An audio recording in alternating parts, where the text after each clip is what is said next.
Bearcat Bounce Podcast. Back at it again. Monday. Fresh into the portal Monday. A week-long journey through the twists and turns that is college basketball off-season Monday. Monday before a pretty big meeting taking place in college sports Monday. Monday as well. Not one, not two, not three, 4. Commit so far. New guys coming in next year for Coach Calhoun. Massive. We're going to talk about all that. Monday before spring game, spring showcase, spring whatever you want to call it. Probably a better showing than what took place in Boulder over the weekend Monday. We'll talk about that. Monday as well, where I get to be joined by guys, squad, crew. We lose one, we gain one. We are smiling faces, tips maybe, possibly, potentially, yes, touching. So, without further ado, Aaron Smith, Chad Brendel, and Keegan Nickerson. Gentlemen, how are we? I'm not. No, I'm out. I'm good. Nice, relaxing weekend. Okay. Yeah, a lot of work, but other than that, pretty low stress. So had a good Monday, ready to go. It's good to check boxes. It feels good. Yeah. Which way do your checks normally go? You would check to the. So I think you had to go check that way. Okay, yeah. So that's good. Busy day, busy weekend, but hey, man, that's portal season for you. That is portal season for you. Keegan, Fun. I mean, it wasn't that bad. Keegan was No. at a rehearsal dinner. He did the Brent thing this weekend. He was in a wedding. Congratulations, man. Prepped a story from the groom suite. No way. Yeah. You dog. I'm a dog. Yeah.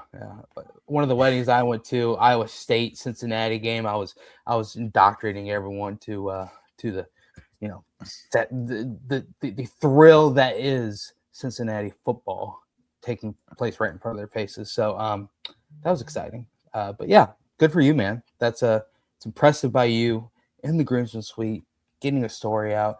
What was the story? Was it the Miles Kovven commitment? Which one? Classified. Was it out there? Oh, classified. Oh, not even out yet. Interesting. Nope. Very Classified. Oh, maybe that pops today. That'd be fun. Like during the show, that could be interesting. Then you had to click on that groomsman suite story and post it. That'd be fun. Breaking news. Sounds like it could have waited. I don't understand. But not in this business. Yeah. The problem is, Aaron, on the ones like everyone you get prepared early takes a while. But if you're like, I got like 2 hours, I'm going to do that when I get home, it'll happen in the 2 hours in between. Every and then time. Keegan's on the side of the road, like typing in a story. That's happened before. Yeah. Or Chad's at a Fish concert and pumping them out one by one as well. Seven commitments in 3 hours while I'm trying to go to a concert. That's just insanity. God, that was a fun one. I was at the Indianapolis Zoo and there was an elephant walking around and he had 5 legs at the current time, and I almost tweeted a picture and said, "Oh, here's Luke Fickle walking around the zoo right now," but I held back on it anyway. I wonder if any of those guys are still here from that day. No. Ooh, no. 0%. Sincere? Was it 2022? Yeah, but Sincere Lewis entered the portal, so I don't know. I don't think anyone. Brian Sims. Maybe Sincere, JT was an early commit. I was going to say Sincere was the same class as Jonathan Thompson. Yeah. Yeah, maybe JT. I don't remember who all was that day. I had the JT commit article, Keegan. How about that? Be young behind the. There we go. Golly, nothing better. Throwing up gang signs. That was me That's typing. painful. That was me typing. You used to type 7,000 word articles like this? Carpal tunnel, man. Oh, dude, yeah, that's the craziest thing. I still type like 3 words a minute or 8 words a minute, something really, really slow. Very bad. I chicken poked, in high school. I got great grades. One of the classes that I did like horrible on was modern tech, and I was just typing class, and I got a C in it, and it was like my only C of my high school career. Dun, dun, dun, dun. Aaron, how are we? I'm good. Fresh face, Aaron. Everyone, give 2 claps for Aaron. Why? Just shaved. It's You're fine. looking good, man. You're looking good. I'll be Got- back. My daughter almost cried. She freaked out. She had no idea what to do with any of it. The 3-year-old, the Carpool. 1-year-old, the 1-year-old was fine with it. But Carpool tunnel. Said that on purpose, obviously. Very obviously. Yeah, Aaron saw that boy band question in the bank's mailbag and said, I gotta go shave. Let me look. didn't even know there was such a thing. And if you watched last night's nightcap, it was already shaved. So I know Ed texted you on the side, said it was coming, so get ready. But you look great, Aaron. I'm proud of you. Keegan, my man, thanks for filling in. We had to head to the bullpen quick. What was it? Bottom of the first inning, Chad, and kind of bases loaded. They already let 3 cross. We had a pass ball, and then all of a sudden we had to quickly turn to Keegan. How are we? We're good. Good weekend. How was the wedding? Very, very. It was a lot of fun. The tuxedo place that we rented from, most uncomfortable shoes I've ever been in my life. So I had to take like multiple breaks from the dance floor because my heels were hurting. I can tell you this from Keegan's wedding. Big dance floor guy. Oh yeah. Oh, my wedding, that's a different animal. Big dance floor guy. Are we talking like shirt buttoned all the way down? Or are we top view down? At my wedding, every button was off. Yep. At this wedding, I think I went 2 buttons down after taking off the bow tie. Fantastic. How are we untucked down low? Are we letting it fly? Absolutely. Okay. Untucked, sleeves rolled up a little bit. Yep. Sweat. Getting after it. Yeah. Little Mr. Brightside. Have to. Oh yeah.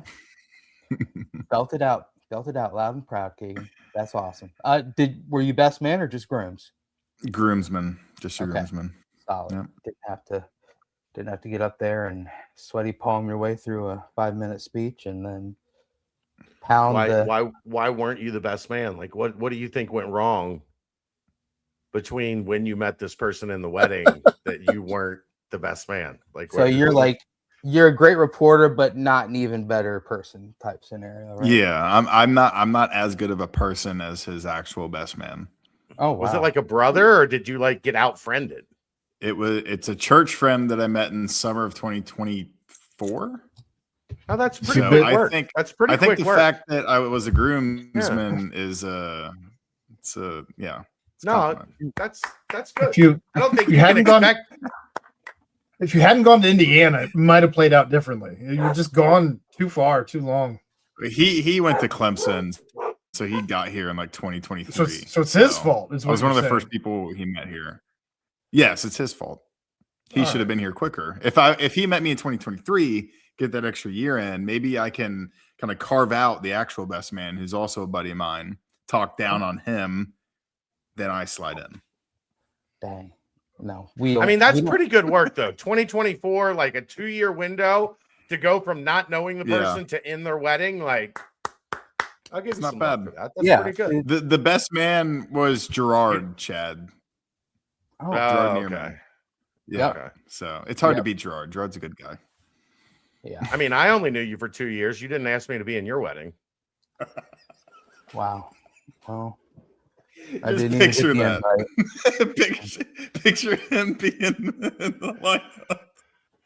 I would not mind. He's rolling his eyes. Can we get this over with? This is ridiculous. No, it wasn't that bad. Like it was a normal.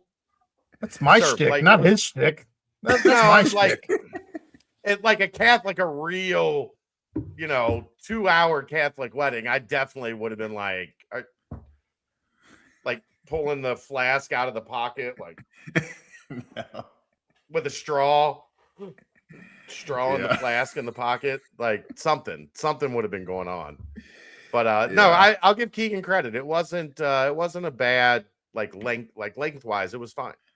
I had beads of sweat pouring down my face as I was hot. staring Carissa in the face. It's So hot. I wanted to get it over with as well. Okay, let's do a podcast. I like that. Yeah. Beats pouring. Congratulations. We got 102 in here. You got 102 people in here. Let's talk some Bearcats. Let's sports. Can we sports? Let's sports. We can sports here in the Cincy Light Studios, presented by Danco Transmission Auto Care. Danco, Joe, hook it up. Mention Ryan Royer.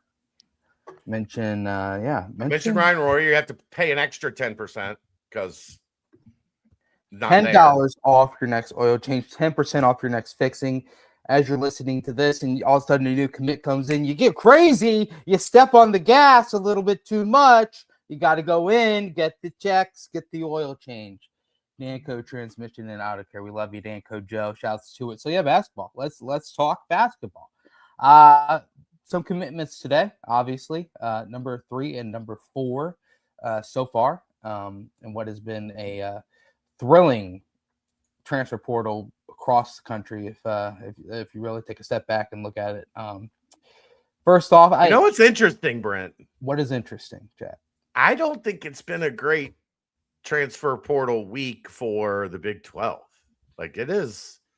There's a lot more on the way out than there is so far on the way in. Tonk, right. What's up, brother? Thank you for the donation. Wow, Tonk, fantastic. We will all be the best men, but Chad has to give the best man speech. I'm in. Lock it down. That'd be great.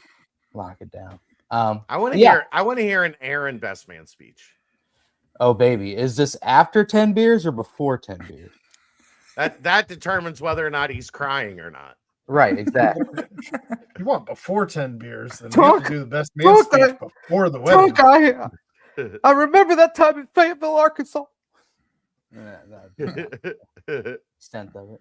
But yeah, basketball. Yeah, I agree.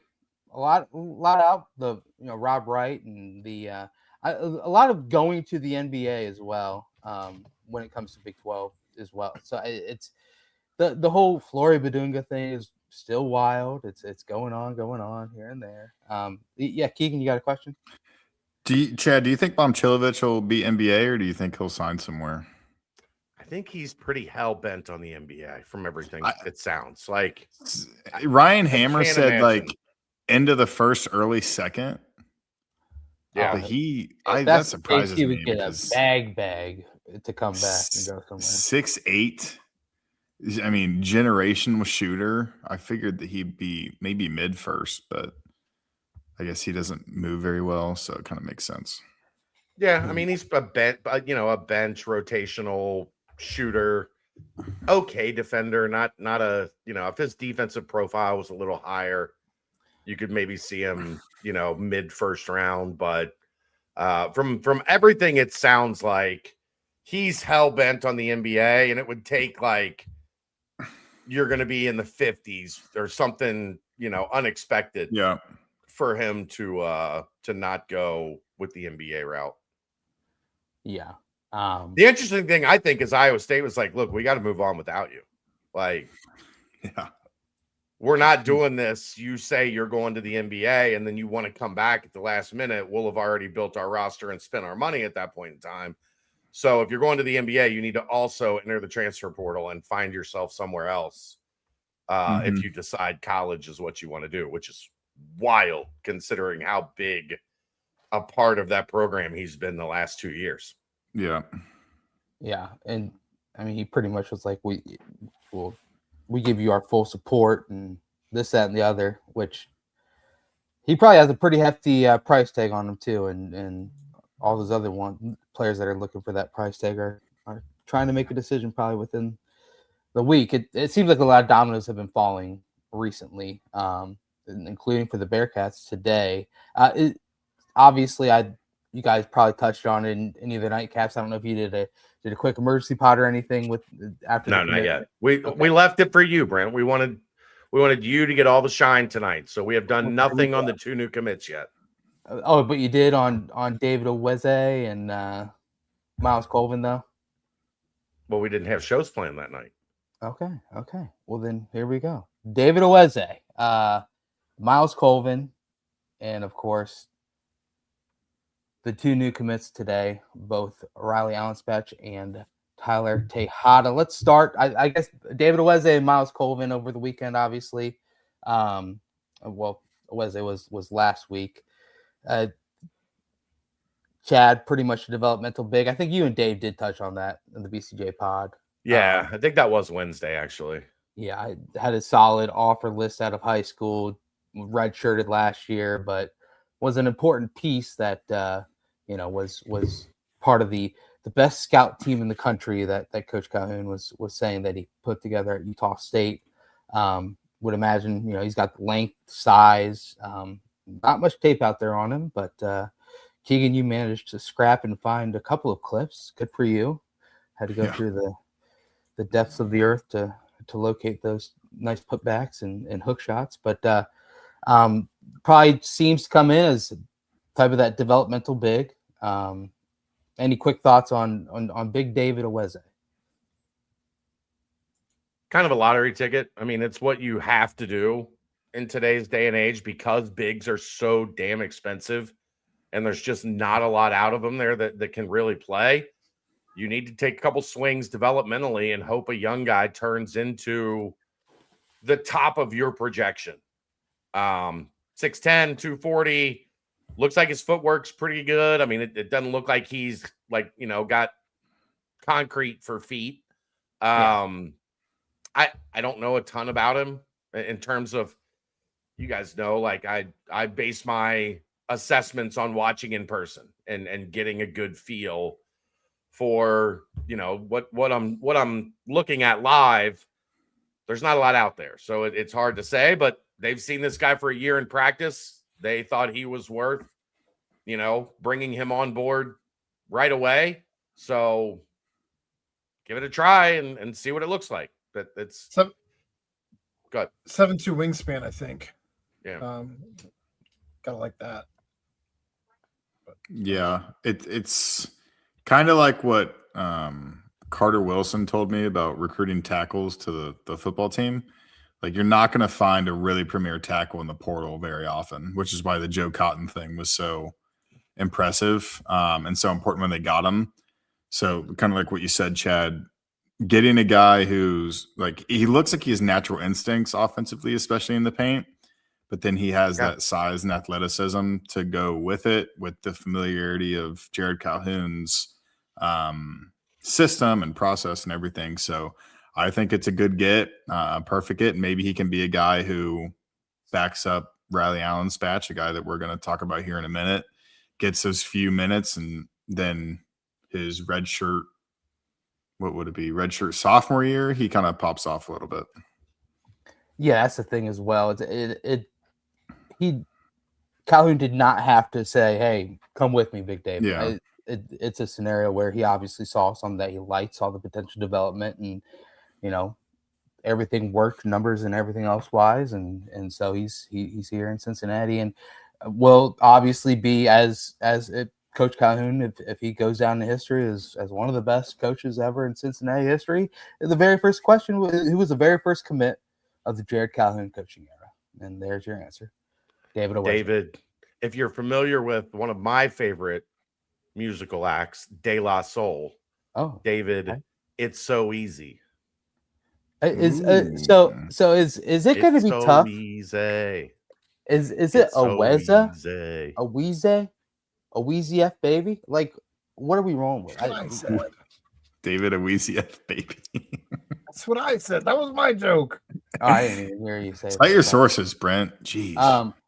Brent doesn't watch any of our nightcaps. It's fine. My source is Utah State's pronunciation on their team last year, and I think it was David Oweze saying it himself, and it was Eweze.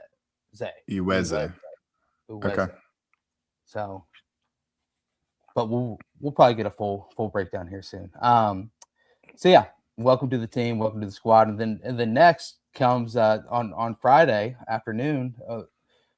Bit of a shock for you guys, or was this something that came on pretty quickly as the day wore on? And Miles Colvin, who obviously started his career at Purdue. Played in a national championship game against UConn. Obviously had a lot of experience on really good Purdue basketball teams under Coach Matt Painter, one of the best coaches in all of college basketball. Transferred to Wake Forest this past year. Wake Forest kind of, underwhelming, if you will.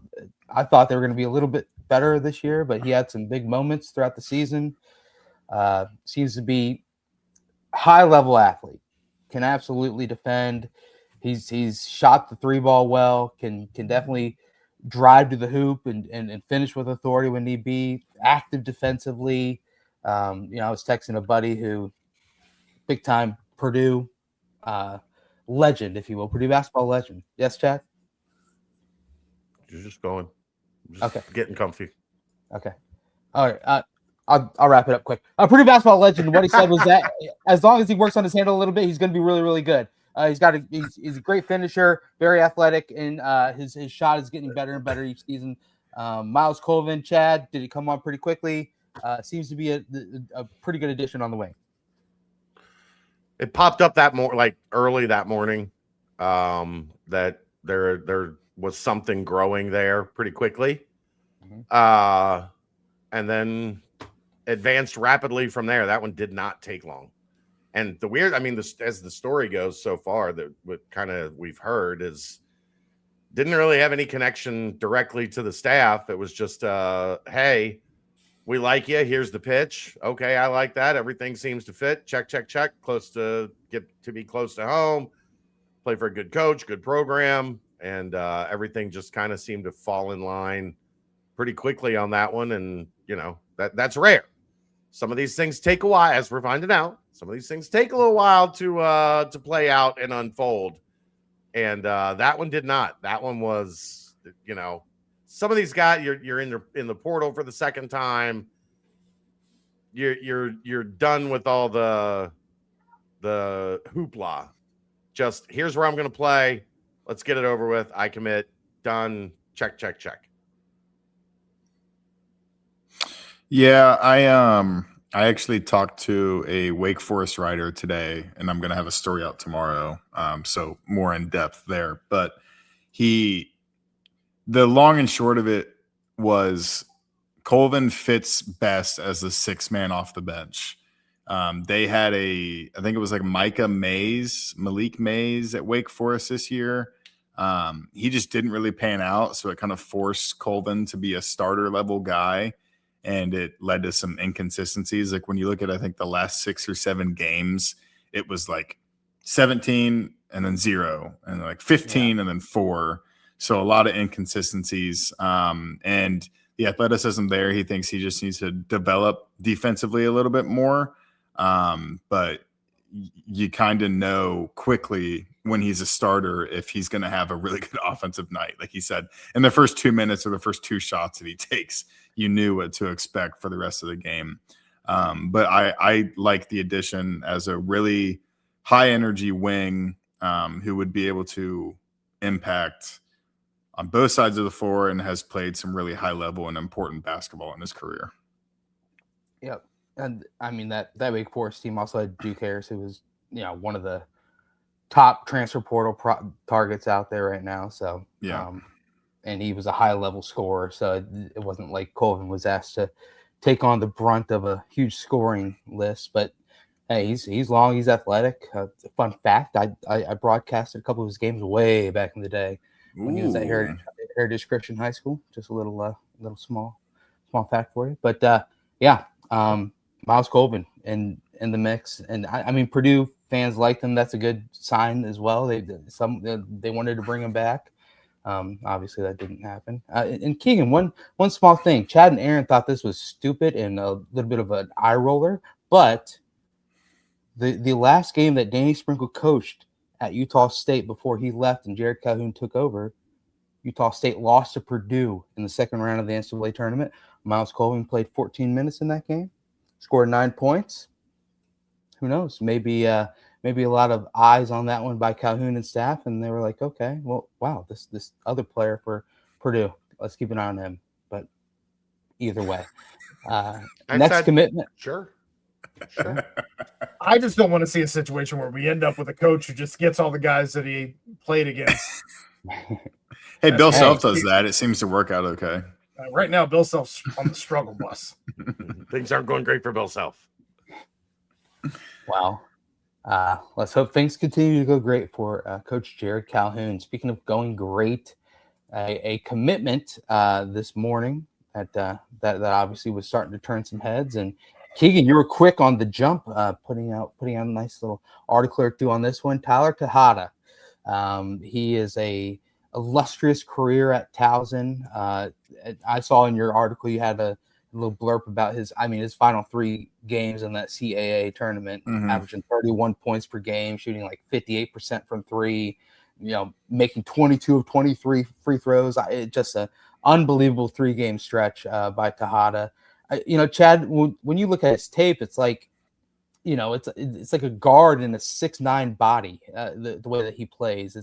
He's not, getting post touches and things of that sort. He's got a good stroke. He seems to be a high level scorer, obviously in the CAA, but was player of the year as a sophomore, freshman of the year as a freshman. This past year was on first team all conference. 13. He was 13. Yeah. Oh wow. Okay. You got to remember, he spiked his numbers drastically at the very end. Yeah. Okay. So, well, he was a little inconsistent this year, but fair. Really the first year he had even a little bit of a dip, and they didn't have much else around him this year offensively. So no. Oh, they were horrible offensively. They're horrible. So, Calhoun's talked about positional size. I think if he's a 3 at 6'9", you're looking at that type of positional size that you're looking for. Not a great defender, but, and Aaron and I have talked about this a little bit. I think it's more of, we'll figure out the defense. They're trying to, as they're structuring this thing in their image, offense is coming first. And that played true with Tahada. Really, all 4 of these guys that have committed so far, and a couple of the guys that they're hoping to get in the pipeline here. It's offense first, and Tahada gives you that. I mean, the CAA is a solid league. If you can be the player of the year, and then the next year you come back and you put up 17 a game, you're a guy that can score at any level. Now, is it going to be 18 a game? Maybe not. Maybe it's 14 a game, 15 a game, whatever. But this is a guy that can give you offense, and that is something that Calhoun is obviously making really probably the number 1 priority as he builds this thing out year 1. Yeah, true. At least from what I saw, a true 3-level scorer. He shot 29% from 3. Obviously, it's not great, but for a guy his size, it's something that the opposing defenses in the mid-30s the first 2 years. Yeah, it's something that defenses have to respect, kind of like a Mustafa Cham situation. He can get dangerous quickly and impact the game. But I think the thing that stuck out to me, his fadeaway mid-range that he used was very nice. And I think that's just something deep in his bag that he'll go to. And then I think it's another 80% free throw shooter, something close to that. Higher, 88. Yeah. So I think a guy with that size who's going to compete down low and try to get to the rim, which he did a decent amount of, I think it's a really, really important get. And obviously, I think the biggest thing that'll impact what he does is who they get at the 1 or who they get at the combo guard spot.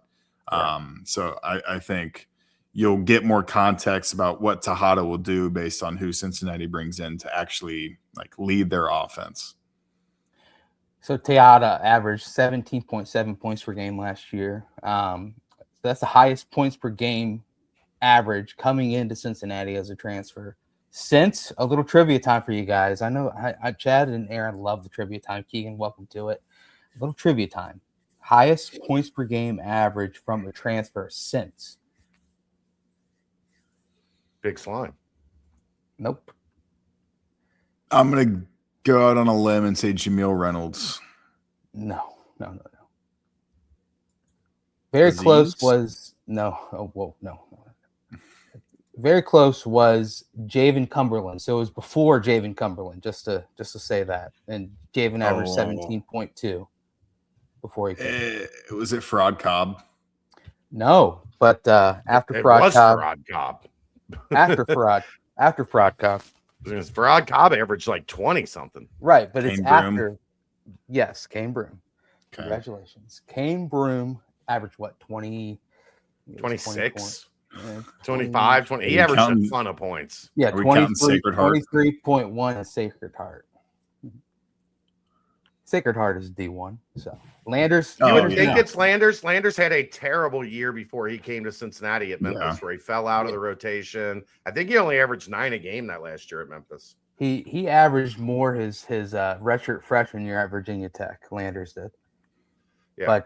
But yeah, it seems like it's one of those scenarios where you're adding a player, and going back to Tahada, where you're adding a player that seemingly can just fill another role and can score. Like, it's not going to be you're going to him every single possession to score for you, but it's a guy that has scored numerous 30-point games, had a 35-point game in his opening one against in the CAA opening round game. So it's a guy that can put the ball in the basket, can shoot it, and like Keegan said, it's his size. He can shoot over smaller defenders, and can probably use a little bit more athleticism against bigger guys that come out and defend him. Obviously, we'll see how it translates to the Big 12. But he was the focal point of everything that Towson did offensively. And Chad, you have to imagine that that's a big reason. A lot of people I saw it on X where people are kind of pointing out how he's a little inefficient, and his shooting numbers aren't fantastic. I mean, you are the only guy on the Towson team that can probably go out and get it, and it's not like you're running a really great offense there either. So I imagine that would ruin the efficiency numbers a little bit. Yeah, you're the guy taking all the shots. So yeah, you hope when you don't have to take all the shots, and when you're on a team that's a little more balanced offensively, that you take better shots. You don't have to force as much, and you're not asked to do as much at the end of the shot clock to kind of bail your offense out after it's bogged down. Some people, I feel like, reacted to the Tahada commitment like he was the last player who they were going to bring in. Like, the roster's set now. This sucks. It's like, guys, you got to give it a few more days before you start talking in like absolutes about what it's going to be. Look, though, he's going to be a major piece of this roster. A major but piece of this roster. There's going to be more major pieces that will likely be added. Are you new to social media? Have you never done this before? Like, do you not remember the last transfer portal? This is how it goes. I remember it. There's instant reaction for every single guy, as if every single guy is the last guy you will ever see ever don a jersey that has a Super Bowl on it. But sometimes Don, the plumber from Delhi, should trust the basketball people to evaluate basketball, and Don should stick to cleaning your pipes. Unfollow.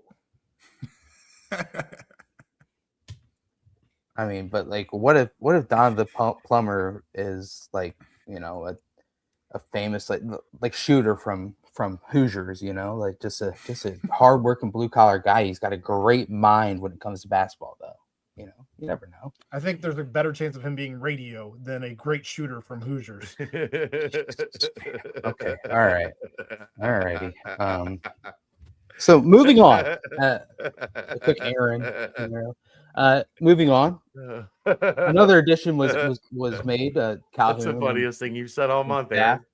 A little reckless, but you know what? I enjoy it. Moving on. Next edition came in the early afternoon, and yet again another guy who has seen a pretty decent amount of wins in his career. Riley Allenspach, big man out of George Mason, was previously at Samford before that. Did you know at Samford he played in the NCAA tournament in a game against Kansas, a very good game. And a good game, yeah. They probably should have won. Kansas should have lost that game, if you remember that one 2 years ago. 3 years ago, pardon me. 15 points and 4 rebounds in 17 minutes. Was 4 for 4 from 3. This guy can get out there and shoot it. Chad, I was kind of, I don't know, tough to read because it looked like he has a good stroke from deep and has a good amount of open shots, but didn't really shoot that many out from deep. Maybe it's just kind of in the flow of the offense type scenario player, and doesn't seem to be forcing things. If you watch his tape, he's a guy that gets a lot of looks, like great looks at the basket, pick and rolls, pick and pops. Seems really good as the role guy. Right. So I guess what can we take from, yet again, the Bearcats going into the well of George Mason big men? Back-to-back years. Pretty interesting. But Riley Allen Spatch obviously visited over the weekend. You've already touched on that, but locked him in, and here he is. You need serviceable bigs, and I think he's going to be a more than serviceable offensive-minded 5. He's got some bulk to him, so I think he'll be able to bang a little. He's obviously not a rim protector. But again, if you pay attention to Jared Calhoun's defenses, rim protection has not been the utmost priority over the years for Calhoun. So they seem to focus a little bit more on pressure and steals and forcing the action out away from the rim, as opposed to, sitting back, stacking the box and trying to block shots. So, but offensive minded guy that is going to try to post you up. He looks like he can score both ways, both hands, move to his left, move to his right, got a nice little hook shot. The jumper does seem pretty soft. I know center so far hasn't been like the vital cog in the Calhoun system. If you've looked at his teams and their numbers, but you need a guy that you can continue to play through, and he looks like he's going to be able to do that. And he can shoot the 3. Yeah. Mm-hmm. Yeah. Keegan, good size, like you said, Chad. He looks like strong, like sturdy enough to take on the bigs that the Big 12 will throw at him. He's not going to be at some banger down Toby Owaka, but he's going to be a guy that can hold his own in the post. I obviously played for Bucky McMillan at Samford, and then of course Tony Skinn at George Mason. So great Samford at Samford. Yeah, that's what I said. Samford. You're saying Sanford with an N. It's an M. I know it's Samford. Sorry, I'll work on my. Your enunciation is a little off. I'm just saying it sounds like an N. Sanford. Well, there is Sanford, Florida. Sometimes I fly out of the airport to come up to CBD or to Indianapolis. Why are you acting like Aaron tonight? Why are you so angry? I'm not angry. Samford with an M. Yes, that is where he was with Bucky McMillan as his coach. Keegan, Riley, thoughts? Yeah, I think just a meat and potatoes big. Like, give him the ball down low, see if he can go up and get a bucket, draw contact. I think getting a guy who's played a lot of basketball for some good coaches and plugging him into a system where you have kind of your David Aweezy developmental center is a really good thing. So I think it's a great get, and Calhoun continues to try to lay the groundwork for having a year one with a roster that has a ton of experience and a ton of proven experience, because none of these guys are like, well, I guess Miles Kovven might be he's just a stupid good athlete, and let's see if we can maximize his ceiling kind of thing. A lot of these guys have shown it, and they know how to play basketball, which I think is a good thing for Calhoun to add early. Yeah, I agree. And it goes back to what Calhoun said in his introductory press conference. It's, he's not just assembling talent. He is recruiting winners, and very blatantly obvious. You can go back and see all the career so far of the new additions. It has been a lot of winning that he has been recruiting, and it seems like it's recruiting to a system as well. It's not just, let's go get out and get all the long, athletic, potentially 4 and 5 old 4 and 5 stars back when they were in high school. It does seem like he's picking and choosing the right ones, and you know what? It seems as if, judging by the amount of visits still happening and names still floating out there, that he is not done yet. And You're right, I'm Jacob. I'm tense, man, because I'm ready to see. It does sound tense. Who else can come out there. I'm not tense. I'm as relaxed as can get. I'm a little too hopped up on caffeine. Untrue. You're normally very relaxed. You're like leaning in a little bit tonight. Like there's a little edge to you tonight. Okay. All right. Fair enough. So next we have good commitment there, Riley Allen's patch. Aaron, your thoughts on Riley? We needed a big. There's clearly a hole there, but he is a guy that can come in. He can score some points. The rebounding numbers are a little concerning for me. 6.1. Look, this team right now, all of the rebounding numbers are a little concerning for me. That's maybe the most glaring need currently. That You make a good point, Borkowski. Is it because Royer's not here that you're tense? I do miss my man. The whole time I've just been thinking about who I'm going to touch tips with, and keep on thinking about Sanford instead of Samford, and making weird comments about Miles Kovven. Brent splits his glass of wine for pre-workout. It's just out here just causing. Oh goodness! Right? You guys didn't even ask me, Brent. How are we? I would have told you.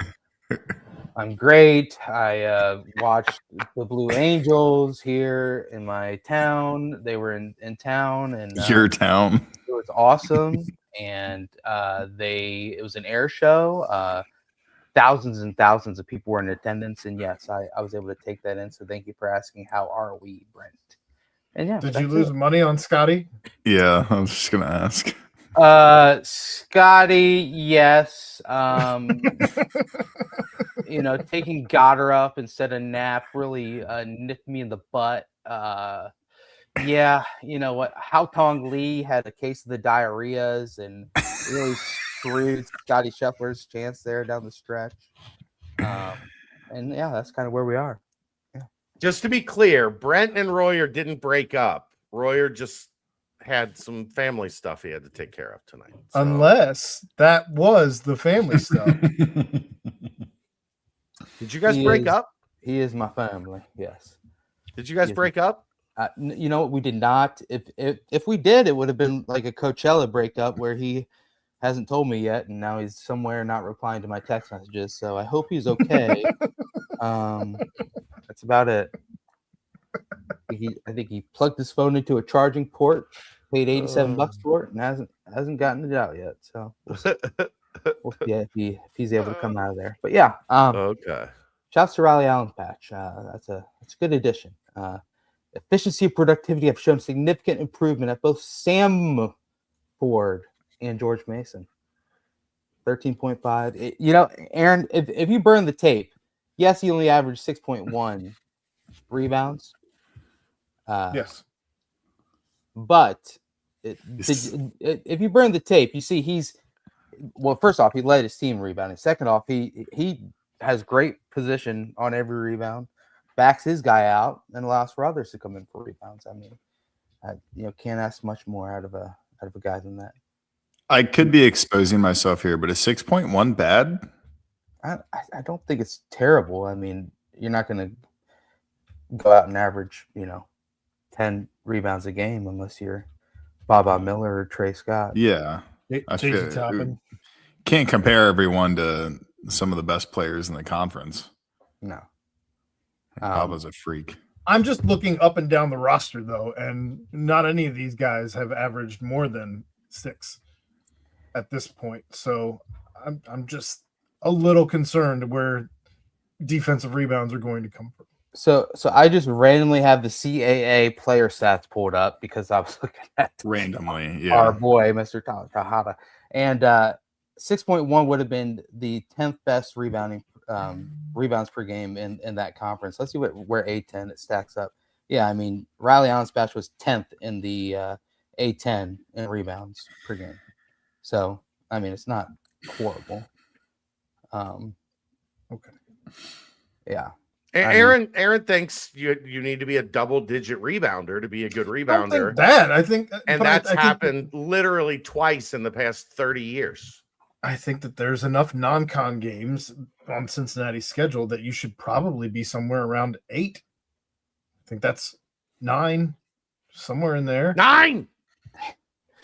Careful. And you know what? I could care less about Utah State fans thinking about this pod. We're here for the Bearcat faithful, and they understand this part as of Tonk, now. you So, spend too much time, much like you spend as much time worrying about Utah State fans as Brent does touching tips with Royer. that's That true. was a great joke, Tonk. That is true. But yeah, so now we turn the page currently on Visit Chad. You've already mentioned this. Speaking of Utah State, the 3 Utah State potential addition, one addition so far, and then of course Adlon El-Amin and Elijah Perriman, currently in the midst of their visit. Obviously, you They mentioned might be gone. I don't know. They got here yesterday afternoon. I don't know if they're still here tonight. Okay. I don't have that answer. They might be, but I don't have that answer. But yes, their visit was yesterday through today. It might just be a matter of when did their plane leave to get back to Logan, Utah. Probably. You probably got to fly to Vegas. I don't know what you got to do to go from here to Logan, Utah. It's hard to get to, man. Probably hard to get to. It's hard. You ever been to Logan? It's hard. Eric Mahaffey, obviously, you mentioned a illustrious family connections there, Moeller family. Man, there's a little tape on him on X.com, the Everything app, where you can watch the highlights, and he has some awesome little clips, and it seems like he's very active. Seems like he's bigger than his size really lets off. It listed as 6'6". Looks like he's long, shots developing, high athleticism. Akron guy. Obviously, would be cool to get him back into to the fold. And then listed visit tomorrow as well. That is all over X.com as well. That's Tylen Riley of Tulsa. So well, if you read Bearcat Journal, you would know he's already here, Brent. Yeah, well, he is. Yes, correct. He's here already. If you were on BearcatJournal.com, you don't like me disclosing the VIP parts of BearcatJournal.com, so I didn't know if I was able to announce that yet or not. So, yeah, you can put that out there. I'm okay. Thoughts on those visits, whether it be, visits of the past or visits of the upcoming future. Anything to track as the portal continues on. I think you have to feel good about El-Amin and Perryman. They came in as true freshmen, got run, saw their roles increase as the season went on. They just make sense. Mahaffey, local kid. Look, there's not been a lot of Moeller fingerprints in UC athletics, unfortunately, over the years. So, Jeremiah Davenport and ...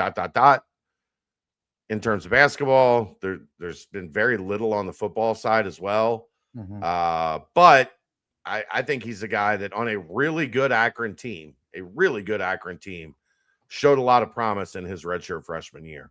Yeah. So, you're taking a guy that I think can be a rotational guy if you get him. I think, I don't know that you're counting on him to come in and play starter minutes. Right. But in terms of, you're looking at the back of that bench, and then so far they're taking a lot of careers are expiring guys so far. Right.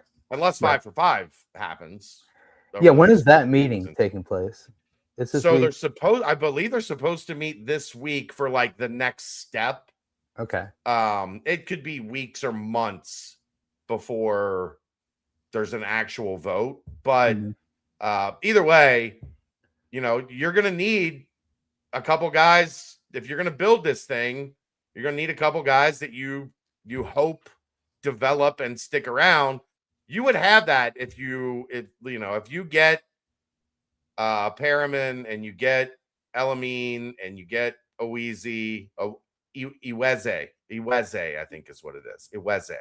I like They that. pronounce the I like an E. Except Iweze. that C. Yeah. Yeah. And then you have a Mahaffey in there. Now you've got a young core Right. of guys that are, going to be sophomores and juniors the following year that you can build around, and you can sell him, come in here, develop, take a year, be part of the rotation, and then, step up and maybe be our number 1 2 guard a year from now. So that seems to click. And then Tylen Riley, I think I'm pretty high on him as a lead guard. I think he could be a really good fit in the system. Passes it well, scores it well. Tulsa was actually pretty good this year. They were. And and he runners was, up. Yeah. Yeah, he was their best player. So, or second best player, however you want to quantify that roster. But he was right up there at the top of the list. I think he would come in here and could potentially be like very much a top of the roster type guy.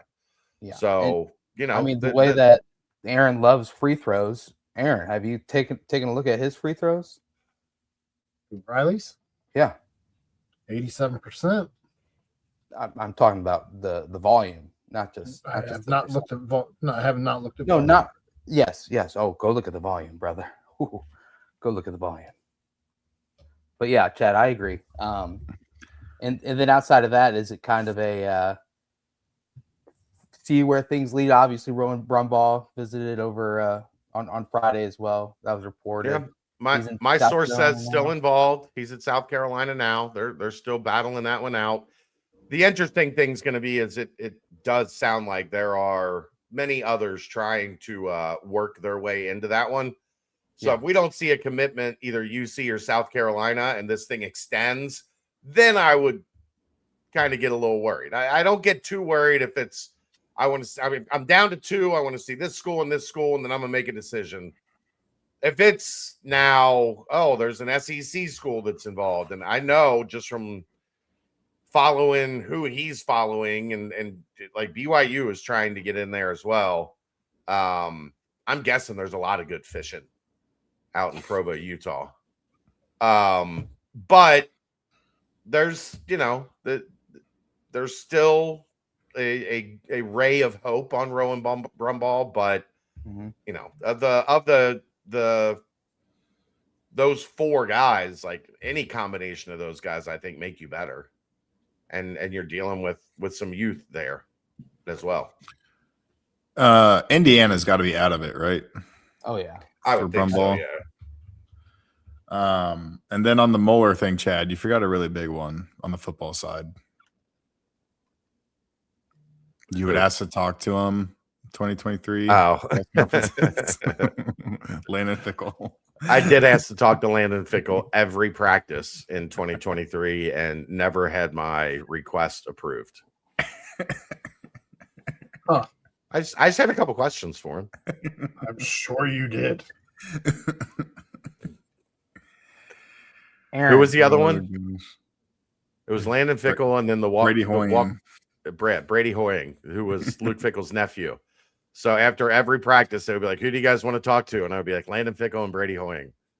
And Zach Stipe, I swear, wanted to stab me every day. And it had nothing to do with those 2 questions. Right. Would they take Riley and Rowan? I mean, I'm sure they would. I don't know if you have the financial wherewithal to build the rest of the roster the way you want if you did that. But in terms of like, could they play together? Sure. Who would you rather have? Probably Riley. Probably. By the way, 203 of 233 volume on his free throws. What did you say? It was 84, Chad, in 2 seasons? 84 in 2 seasons for Jizzle, yeah. Yeah, he had a game against North Texas. Aaron, a game against North Texas, he was 17 of 17 from the line. I'm going to let that sink in a little bit for you. We don't know what that looks like. Brumball made 80% on 170 the year before last, and then 80% on 240 the next year. 410 free throws in 2 seasons, 80%. We don't know what that looks like. Aaron, in his last 5 games, he had 8, 8, 8, 6, and 11 free throws. That's what we call a unicorn in these parts. Aaron, Tahada went to the line 152 times and made 88% last year. Oh, baby. This is exciting. Aaron's getting excited. Talking free throws. Get ready for another kid in 9 months. It's physically impossible over here. We're good. 2 claps. Congratulations. And you know what? One last thing. Jizzle James to Charlotte. How about that? We didn't have to bear the brunt of the talks of him heading to Norwood and what that would look like as he enters Fifth Third Arena. So heading to Charlotte. Something about Jizzle at a Jesuit school just doesn't fly. Fair enough. Anything else on this front, guys? Obviously, it's portal season. Things are going to be happening left and right. And you have until when to enter? When is the portal close? 21st. 21st. Okay. So a week from tomorrow. I think the Bearcats that have yet to enter: McKinley, Halveen, Jordy, and Jalen Haynes. So, I mean, I don't know what the I think there's a good chance McKinley comes back.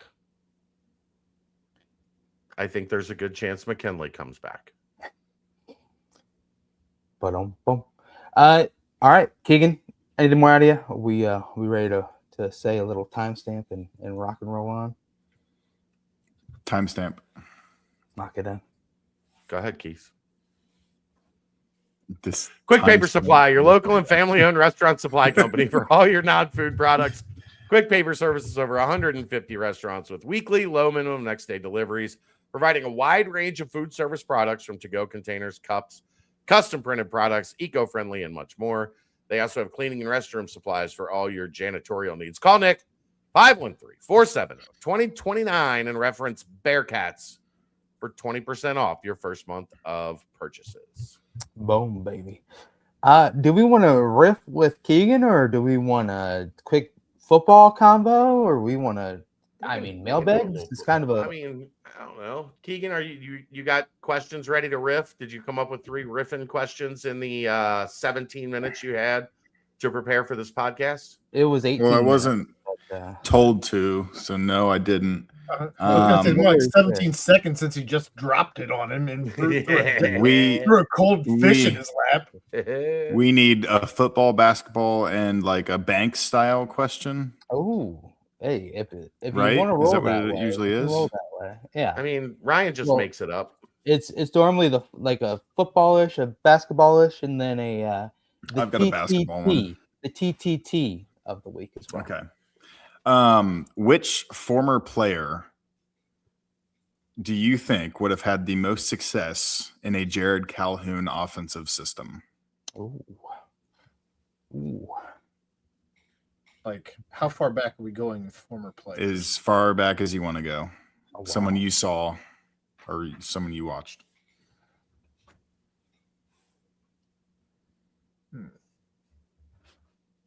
Yeah. D. Smith, I was thinking SK too. And like that false lab role that he had this past year. That'd be a lot of scoring, a lot of open abilities, but shooting. I'm thinking 3-point shooting as well. Field Williams. I mean, just there's not a single offense in the history of offense that wouldn't be better with the guy that shoots like 47% from 3. He Right. Was in the wrong era at the wrong time. Landers would be fun. DeMar Johnson would be fun in this offense. I mean, just I think Gary would have been incredible in this offense. yeah, the real Gary Clark, the real problem, not the one with 2 R's last year. He could pass. He had good feel. Could score. By the time his career was done, from the rim all the way out to the 3-point line. Like I think Gary would have been kept the ball moving. I think Gary would have been an excellent fit. Yeah, and Lizelle Durden as well. Yeah. But the main thing is IQ seems to be like a major thing in Calhoun's coaching as well, where it's, being able to just understand where you need to be and take advantages of misadvantage. I mean, I don't know. Who else you got, Aaron? Jaron would be another one. I mean, Jaron's an easy. Yeah, he'd be great. There'd probably have to be more. I don't know about Lance. Lance was very isolation. Like Jaron played a ton in isolation because that was mixed offense, but Jaron could really pass. Yeah. Could really pass. Jacob Evans, his junior year, would be just that length. Shooting. Yeah. I mean, pretty much anyone that was good as a Bearcat. I mean, Lance was and I loved Lance. Lance was a black hole. If it went in, it wasn't coming back out. Like it was going up. Keith was an interesting one. Yeah. Keith wasn't a great basketball player. Early Keith. Keith was a great athlete, but Keith was not a great basketball player. I'd like to see Sean Abayev. Well, I don't know if you've noticed or not how much Tyler Tahada looks exactly like a 3 years older Sean Abayev. Go look at their pictures. Like if somebody AI'd what does Sean Abayev look like in 2029, it would be Tyler Tahada. You would have to you can head down to Tallahassee, check out Sean Abayev next year. Florida State. There's all kinds of movement on that front today.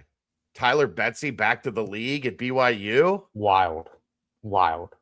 He's gonna just be stroking them from deep, trying to at least.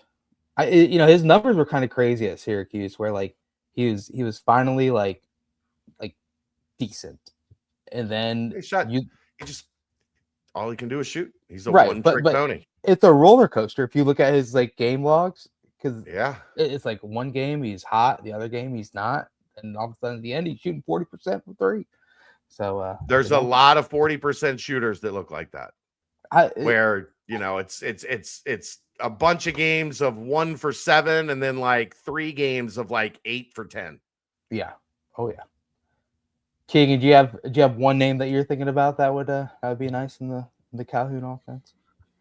If I'm being completely honest, I haven't been able to like identify exactly what the offense looks like. But when Chad said Gary Clark, that kind of popped out to me. Just kind of a maybe do it all 3-4 kind of guy. So yeah. Football question? All right, sure. Which former Bearcat would you have most liked to see play for the Bengals? In this current draft class? No, just like a former Bearcat that you've liked to watch.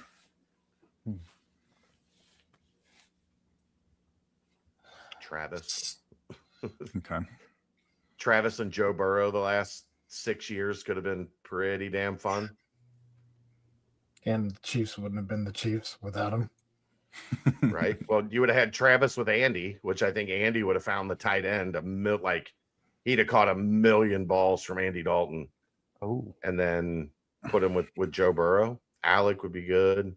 Wolf would, as bad as they've been on the defensive line at times, Wolf would have been great. Marty. Sauce, yeah. Sauce, yeah. Brian Cook. Oh, well, now you get to see that one. Your wishes, their command. Tony Pike. Look, I don't care because Duke Tobin is now my sworn mortal enemy.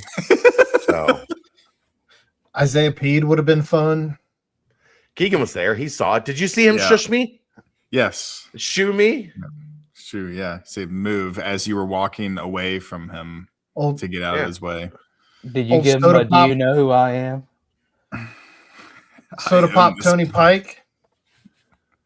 That would have been a good I've got one. a picture of him in a Bengals uniform. I don't know what it was from, but Jake Golday would be a good one. Oh, okay. Connor Barwin. Would love to have Oh. seen Barwin as a Bengal. Literally anyone, please. That'd be Pete awesome. before the accident. Tonk, how about Pete after the accident? Even better. What are Even we better. doing? Yeah. Just blading people? Oh, Jesus. What? That's not. You I'm not got making it like I, lead on. I know. I don't. I just don't. That's. I'm not going to say anything. I think it would have been neat. I think it would have been a big story. I don't know that it would have been legal in the NFL.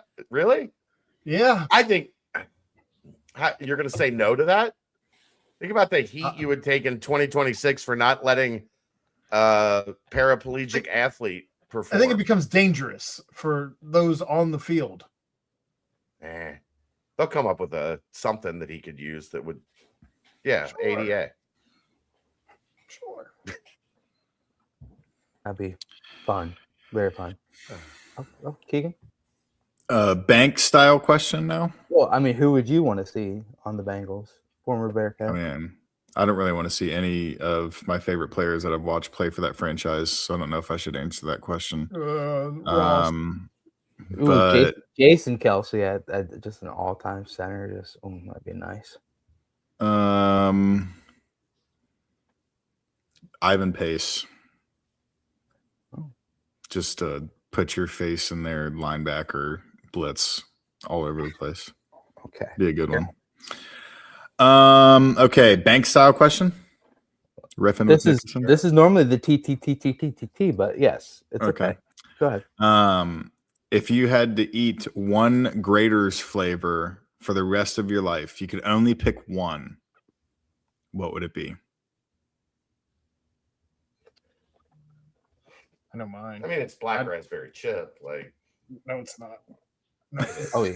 overrated. It's It's black wildly raspberry. overrated. It's not overrated. You don't have Yeah, to I say don't- it's overrated. I don't like to mix my fruit and my chocolate. That's just me. But yeah, no, I don't do that. Chocolate I don't covered do that. strawberries. No, I don't do Notoriously that. bad food. No, I don't do that. I like the Boldy Bearcat. And Boldy Bearcat as- is gas. as a second topic on this question, I would get rid of Buckeye Blitz. Get that shit out of here. Tell them as it is, buddy. I really like you hate the peanut butter and chocolate. You don't like a Reese cup? No, I hate that the team in Columbus had a flavor before the team here in the city. Get out of here. I will never order that shit. Yeah, Black raspberry chip is correct widely answer. considered the best ice cream in the history of ice cream. I have Yeah. ordered the regular chocolate chip 100 times over. I don't order black raspberry chip. It's terrible. That's just because you're a contrarian and everybody else No, likes 'cause I it, so you have to Don't hate mix it. my fruit This- and my. When That's I was a what you kid, do, when I was a kid, I was growing up. I would get just a regular vanilla chocolate chip. Keegan, in terms of being a contrarian, Aaron is so far past me. I do it because I think it's funny. Aaron does it because he believes it in his core, like to his soul. He's a And because contrarian. we do like 17 shows a week, so I have to say something different than you. Otherwise, no one would watch this stuff. Does Aaron eat dino nuggies and a juice No, box I'm for really dinner? glad I don't eat dino Like- nuggies because they cause cancer. Yes, he absolutely does. Don't you vape? No, Oh yeah, massive clouds, brother. Massive clouds. you have to pick your vices. That's my favorite thing. Like Chad will see me with an energy drink. He's like, dude, you That's terrible. drink Put way that too much in you. caffeine as he's lighting a cigarette and drinking a full sugar Dr. Pepper out of a 48-ounce cup. I fill it with ice all the way up. There's probably only like 13, 14 ounces of Dr. Pepper in there. He's like, you know, that stuff will kill you. Yeah. Hey, anything to float your boat there, Chad, and works for you. Thoughts on mocha chocolate chip? Never had it. Yeah. I love coffee. I don't deviate on my ice cream very often. I'm not a coffee person. Neither I'm do not I. a coffee which is why. person. Okay. Mocha Joe chocolate Camel chip. giving health. I Joe mean, the Camel giving answer, health advice. the answer I is do black drink. raspberry chip. I do smoke Camels, so yeah. I think Boldly Bearcat is So good. right up there with black raspberry chip, but I think the experience of like when you get a big chunk and that Oh, black yeah. raspberry chip, Oh yeah. that's next level. And That's you what just makes cut- that ice cream so good. That's why I like the vanilla chocolate chip. I was about to say a major American. pause comment, but I'm gonna hold back. But like you throw that big chocolate chunk in your mouth and you just let it just.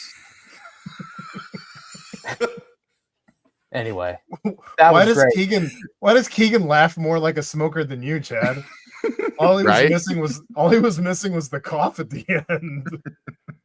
So J Coop, I would agree. I like the original Boldly better. With Boldly the Bearcat red better. Oreo. I am mad I never got that one with the red Oreo in it. That one was outstanding. The new one's fine. I like it. But I'm not like going out of my way for it. Someone mentioned UDF. UDF had some bangers back when I used to live in Cincinnati, like a mint chocolate chip or a chocolate chip cookie dough. Kind of just a Blue Moo cookie dough. White chocolate raspberry is very good. Okay. There you go with the fruit and the chocolate again. What's wrong with you? Hey, did you guys know? I did get a text from Ryan to ask, what would your if you won the Masters, what would be your dinner It's you a come up with? great question. Oh, that's What a would great be your question. dinner? You need an appetizer, you need 2 options for a main course, you need a dessert and a drink. Okay, I'm gonna go first because Chad needs like a few minutes to think about this because he's gonna rack his brain. I'm going Wagyu ribeye for my main course. Just straight Bone up, in? everybody's gonna like it. Bone in, Mm. yeah. Yeah. Bone in Wagyu We're on the same ribeye. page there. Appetizer, do some smoked wings, and then I will do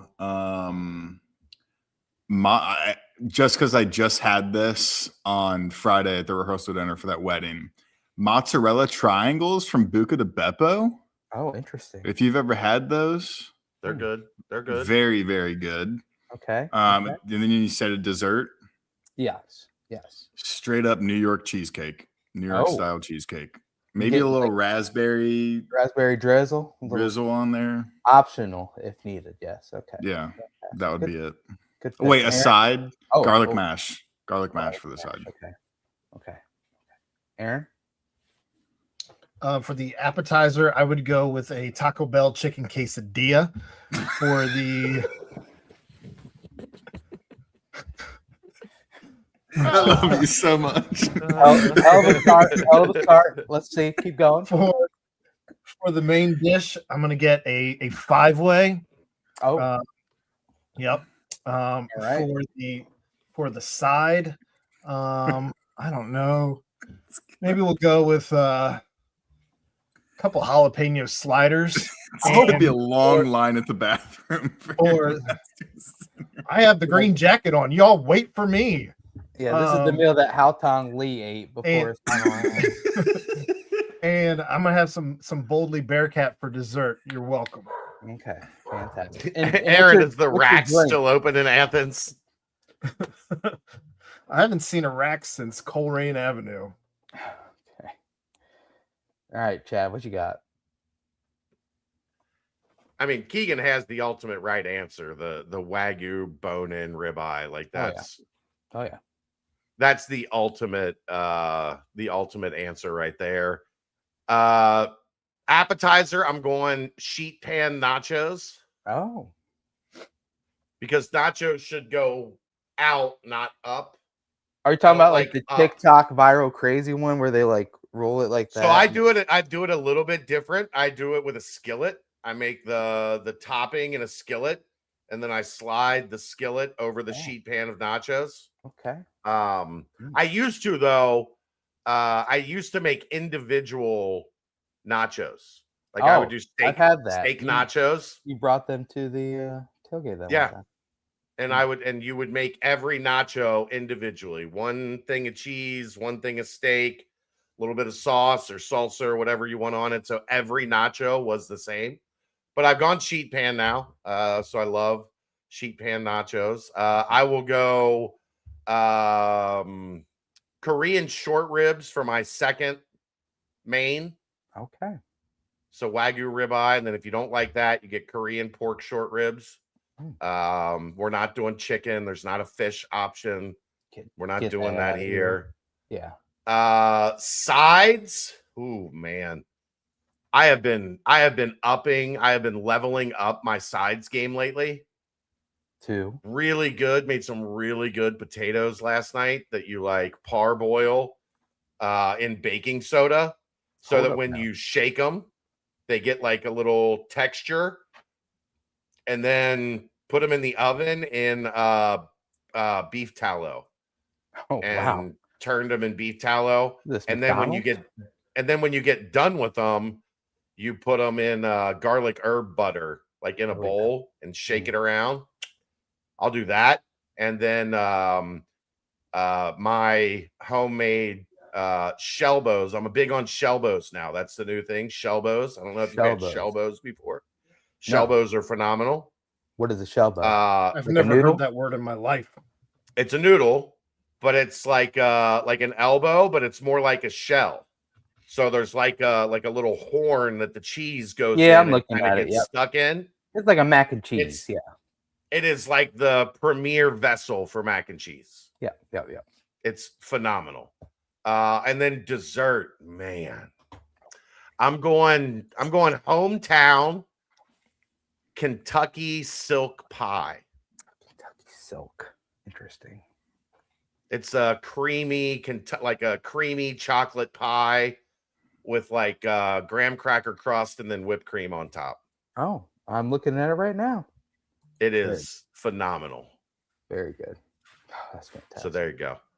All right. Tostada, kind of like a tostada. Yeah, sure. Fantastic. None of that's touching my chicken quesadilla from Taco Bell. I'm just saying. Yeah, and none of that's touching my tips either. So shall we mailbag? Let's timestamp, and then we're gonna do it like the mailbag, but just one. We're gonna do one glaring thing we each want to see in the spring game leading into the next. Let's do that now. Then we'll timestamp. Then we'll mailbag. I like that. Okay, one final extra question here in the Riffing with Keegan Nixon. Just one thing you're most excited to see in the spring game. Obviously, there's a lot of basketball stuff going on, but one quick football thought as the spring game is this weekend. We'll go Keegan, Aaron, Chad. One thing that you are most interested or most excited to see in the spring game. Brent, did you give your master's dinner? Oh. Thank you, man. Come on, Brent. I thought you'd never ask. Yeah, you know what? You guys are kicking it right with the Wagyu. Yeah, we'll go with that. Bone in as well. Yeah, just a big old hunk of the most delectable meat melt on your mouth. Oh, it's tasty. Yes, I like that. But I also like the option of some sea bass. I really love sea bass. I do love sea bass. Real nice buttery sea bass. Just unbelievable. As far as appetizers go, I saw someone mention the St. Elmo's shrimp cocktail. Yes, we're gonna have that there. I love it. It's one of those where like I force myself to get a big old glop on there and just open up every single pore and nasal and it is just a shot to the freaking dome, and I need it. After that, I really like chicken wings as well. You mentioned some smoked wings. I do like those, but I'm just gonna go some really tasty regular fried chicken wings. and it's gonna have we're gonna have like medium buffalo.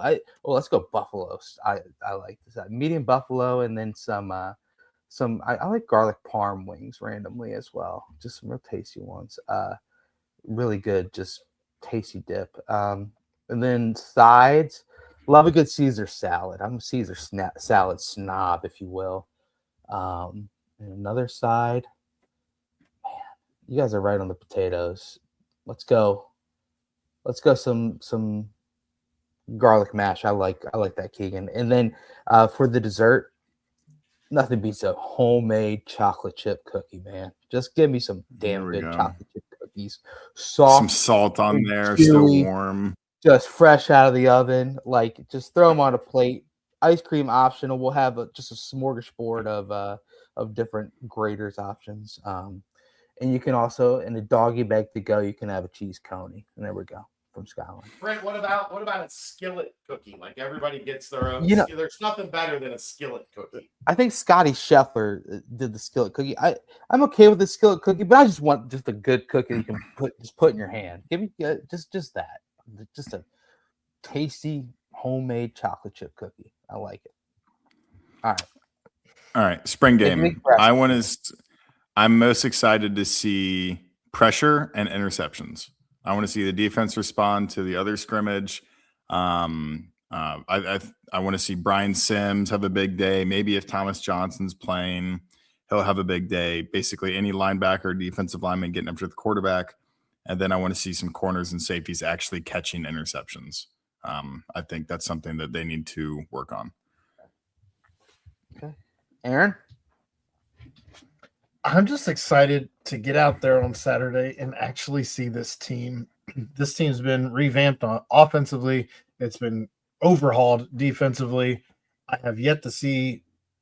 I hand up. I haven't watched any of the videos Keegan's posted on YouTube, so I have yet to see any of this team play at all. So this will be my first experience, eyes on the team on Saturday, and I'm excited to be there. Chad? I want to see continued development from JC French, because I have been really impressed with his progression from the beginning of the spring through 12 practices. I think he is showing kind of why I thought he could be a good fit for this offense. He gets the ball out quick. He's finding some rhythm with his guys. We're not seeing stretches in practice, or as many stretches in practice, where the offense kind of stalls out. Would you agree with that, Keegan? I think the offense, especially the first team offense, is pretty consistently moving the ball.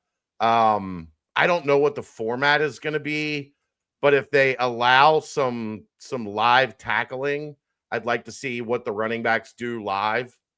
Because I think the backs have had a really good spring, but it's hard to really gauge the running backs unless they're just running through like a wide open hole, because it's two-hand touch. Like, you're not seeing a lot of like tough tackle to tackle running right now yet, which is by design. They don't want these guys putting a lot of miles on in April and May. Right. But if it is a little bit more physical, if there is a little bit more contact instead of just two-hand touch and thud, I'm excited to see that. Sam, thank you for the donation. Remember, guys, if you want your question read for sure, make a donation and we will read it every time. So thank you, Sam. Is Adnan El-Amin still a target?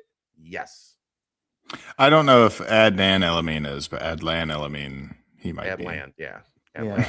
A-D-L-A-N. Maybe Adlon. It took me a long time to get that right too, Sam. Is it Adlon? I don't know. Adlan. El-Amin. Yes. El-Amin. Yes. Yeah, I want to hear more about the defensive backfield. I feel like we've gotten a lot, and obviously in these practice reports and whatnot, it's hard not to write about offense and see the big flashes offensively. But I'm kind of with Keegan here. Give me some turnovers. Give me some. I want to hear that. X player, Y player, kind of separating themselves and showing a little bit more. I keep going back to the well on Ty Goodwill and hope that he just starts to just really shine and showcase what a lot of people said were some high level abilities coming into that defensive backfield. So just let's get a little bit going on the defensive side of the ball. So I'm excited though. You guys do a great job with that, Keegan and Chad and Aaron. I'm excited to hear that you're going to be there. That'll be a pep to my step. And then of course Austin does a great job as well. Shouts to Austin Bass, the man. So that's about all we got here. So let's timestamp and let's open up that mailbag. Quick Paper Supply, your local and family-owned restaurant supply company for all your non-food products. They provide mostly disposable restaurant supplies, to-go containers, cups, pizza boxes, to-go bags, can liners, napkins. They've been open since 2009 and are one of the largest minority-owned companies in the city. Call Nick 513-470-2029 and reference Bearcats for 20% off your first month of purchases. Boom, baby. All right, I guess we will take it away with the mailbag. By the way, if you want your business shouted out here, the mailbag is for sale. Okay. So slide into Chad's DMs, my DMs, and let us know that you want us to be talking about your business here. But We do have a couple other advertising opportunities open as well as we go into the summer. If you want to lock yourself in for football season and then Jared Calhoun's first season as the coach of the Bearcats, get a hold of me now. That's the best way to do it, so you don't try to get in late when the spots are going to be slim pickings. So hit me up. all right. No, the spring game is not being streamed anywhere for you out of towners. Find a flight, get in your car and drive, or just stay tuned to Bearcat Journal because we'll have you. There's the right answer, chap. There we go. Baby. 60% off right now, a full year of service. There we go. Lock it in. All right. We'll start off in the football portion of the mailbag as we always do. But what? Do it, Aaron. Too late. Do the Can I thing, say Aaron. something?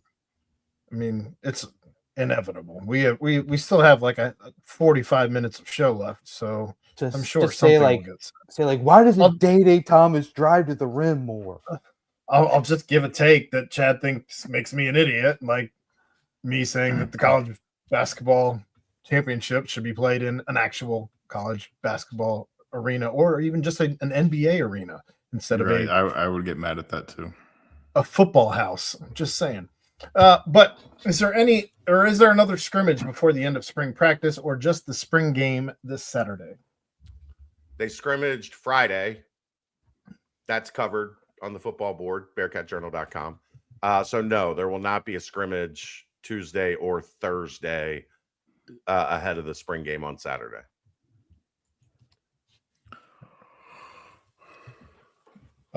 What have you seen from Gravy Johnson thus far in spring? Sounds like he's been full go in practice coming off a pretty serious injury. Do you expect him to be a starter in the defensive backfield this season, or is he going to need more time to work his way back?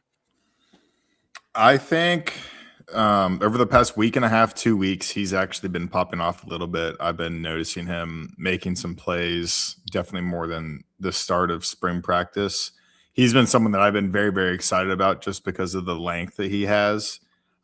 He was talked up a lot by the recruiting staff when they got him out of high school. He was in the 24 class, I think, with Sanks and all those guys. And I think that they thought that he was like one of the best players in that class. If I had to guess who the starting corners would be this year, I would go with Daniel James and Jacob Finley. But I think Xavier Johnson has a really good chance to play a lot of football for UC this year just because of how many tools he has and the impact he could make. I mean, Keegan, if you remember, people were saying that, you know, with your sauce, you got to have a little gravy. They kept on saying sauce, gravy, and probably just because of the length and the yeah, he looks similar a little bit. He's shorter, but has a similar build. All right. Random question. What was the full story behind Tavion Thomas? Guy could have been a stud, but from what I heard, there were a lot of off-the-field problems for him. that was the story. There were a lot of off the field problems with him. Like, essentially, that kid was like raised by wolves. Like, he did not have a family. He did not his upbringing was bad. So he wasn't great in locker rooms because he didn't play well with others. So, unfortunately, that kind of over time chips away. It's why he ended up at multiple places. He wasn't there to play school. I think as he grew, he did mature some and finally got his life on track. But when he got to college, he had a lot of growing up to do. It's unfortunate, but he was one of the main factors in Cincinnati making the college football playoff, even though he wasn't here, because he had a huge game against Oregon for Utah that knocked Oregon out of the title chase and put the Bearcats in position to make the college football playoff. So just a kid that unfortunately had a horrible upbringing, but in a lot of ways overcame it and made something out of it. So, Chad, funny. Well, of course, in the press conference, you said, Luke, do you see what Tavion did? And that was nice. Also, Tavion Thomas, he scored against the Buckeyes when he was, the Cincinnati game at Ohio State. He scored against the Buckeyes. Bearcats would have covered the live spread of 32.5 if they would have gone back and reviewed it, but they didn't review it because it was so late in the game and they didn't care. He scored. He got across the goal line before he fumbled. I will say that. Never change, Brent. What would be the equivalent to an Elam ending in football? Like, when would you turn off the clock? And would you play for one more point or 7 more at that point? Before any of you answer, I'm going to say overtime is like the Elam ending. The way overtime is currently set up is the closest thing I think you're going to get to the Elam ending. That's my opinion. Yeah, dueling 2-point conversions. I just don't know how it works in football because there's not as much scoring. So what is the... You have to be within 2 touchdowns, maybe. I don't know, but I just don't know. Like, do you set it at 8? Like the next team that scores 8, because the way it's set up now, right? Like if this team scores 8 more points, they win. Like the team has to score 22 if they're down that much. Yeah. Right. Right. I don't know. I don't know that I think you're probably right, Aaron. Like dueling 2-point conversions, the way overtime's done, is probably how you would have to do it. I just don't know a way that it makes sense in football. Like, where do you set that? You just turn the clock off with 6 minutes, 7 minutes left in the fourth quarter, and the team that's winning has to score 8 more points. Like, I don't know. Yeah. I don't like it for football. I do like it for basketball. Yeah. I don't like it in real games, but in right. all-star settings or things like that, I like it. I mean, in football, if you're down 20, the other team has to get 10 straight 2-point conversions and stop the other team from getting any. Like, I don't know. It'd be too hard in football, but like you said, I like it in fun. It's a good question for basketball, though. That's the end of the football portion of the mailbag. Let's move on to the basketball portion of the mailbag. Killer V, I think you have alerts set up somehow. But last year, we either missed on or mishandled Krisa, Abayev, Harris, and Slime with an injury, a total of 4. In this era of rebuilding entire rosters, how many misses can a program have and still make the dance? P.S. In recent years, we have averaged 3 or 4 misses or injuries per year and not made the dance. I don't think Sincere Harris was a miss, if I'm being completely honest. I think who he was. His numbers were they were his numbers. You did not bring him here and say it will count or it will pay off if he develops as a 3-point shooter. You brought him here to play defense and provide a spark, which he did a lot. He was not good at the rim, which he should have been way better at. But I don't think he was a miss. And then I guess you get 3 or you get 2 on that list because If you had only 2 and Slime played, they probably make the tournament. But Slime didn't play, so Yeah. technically, here's the thing, guys. I'm going to push They back. I brought think Buck was a miss, though. I don't think he was a just miss. think he was a. I don't know. I'm not going to down. I mean, that's talk too probably bad. because your expectations, like he is who he. I didn't always have like was. high expectations for him. I saw his offense was putrid, and I thought defensively he fouled a lot and kind of like gambled over a little bit too much for my liking. So I don't know. I'm looking at this I mean- list. I don't think Abayev was a miss. I think he was a freshman who West played incorrectly at the beginning of the season, and then he got injured, and then you had to try and pick up whatever pieces you could at the end of the season. I'm not going to call Slime a miss because you can't predict injuries. He didn't have an injury history like this. Get out of here that you're going to – we missed on – no, we didn't miss on Slime. We had a good player in Slime. We just never got to see him. Sorry. And Krisa – he was a dude coming off an injury. He was kind of a low risk, high reward type thing. I didn't think that. What else were you going to do with him? I guess you benched him when it got to a point where he was unplayable. But sure, if you want to call him a miss, fine. But I think your list is bullshit, Killer V. Abayev was a miss, in my opinion. Yeah. Chris Nee from Florida State 247 DM me today, and he's like, "Hey, can you give me your thoughts on Sean Abayev?" And the long and short of it was, I understand why West wanted him.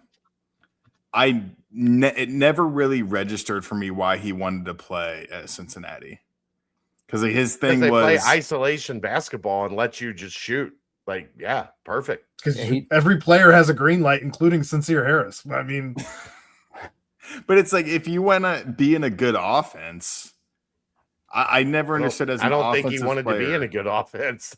I think he wanted to be in an offense that he was allowed to shoot all the time. Well, I Green guess light. I'm sure he was told he if was going that's to the be case- kind of a big portion of the offense is going to be you going out and doing it. So then he was absolutely a miss because he just missed open shots.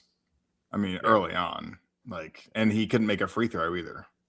but boy, that exhibition game against Michigan, man. We'll always have it. We will always have it. He was unreal. All right. Are the names that have committed / upcoming commitments not yet announced our big fish, or are we expecting Calhoun to make a push for a big name in the coming weeks? Tell us who's committed that who hasn't officially committed, Chad. Burn Why all aren't we your getting bridges. guys from Alabama and Washington and Virginia and only Power 4, Chad? Why?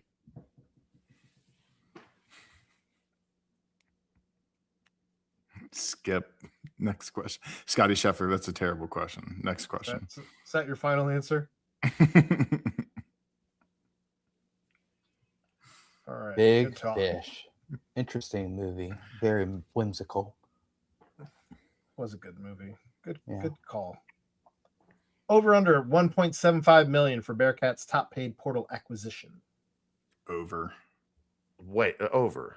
Like $1 million is a very low baseline fifth starter. Like if you don't spend more than 1.75 million on a couple guys, you've got a bunch of fourth and fifth starters. You've I got think 2.25 would have been the better better line. Yeah, We're getting there. If it's all under 1.75, you've got the 2024 Cincinnati Bearcats. Hey, almost made the tournament. Doug, there's a point in time where they transition from cigarettes to lung darts, and the next one is going to be a strict lung dart for sure.